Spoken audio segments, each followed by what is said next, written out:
گردن توڑ بخار کے بارے میں جانتے ہیں۔ یہ ایسا انفیکشن ہے جس کی وجہ سے چند گھنٹوں میں موت ہو سکتی ہے، اور اگر کچھ احتیاطی تدابیر ہمیں معلوم ہو، پریونشن معلوم ہو، تو اس انفیکشن سے بچا جا سکتا ہے۔ ایک تو یہ کہ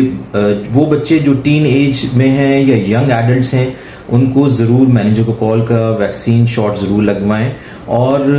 بچوں کو گڈ پرسنل ہائیجین اور ہینڈ واشنگ ٹیکنیک کو ضرور بتائیں، کیونکہ بچوں کا کلوز کانٹیکٹ ہوتا ہے اسکول میں، جس میں وہ اپنا فوڈ بھی شیئر کر رہے ہوتے ہیں اور پینے کا جو پانی ہے، جو باٹلز ہیں، وہ بھی شیئر کر رہے ہوتے ہیں، جس سے انفیکٹڈ بچے سے ٹرانسمٹ ہو سکتا ہے یہ جراثیم، اور سیریس کانسیکوینسز اس کے ہو سکتے ہیں۔ اس لیے پیرنٹس کو بھی اس بات کا خیال رکھنا ہے کہ اگر بچہ بیمار ہے تو اسکول میں نہ بھیجیں، اور اسکول اتھارٹی کی بھی یہ ذمہ داری ہے کہ اگر کوئی بچہ بیمار ہے تو اس میں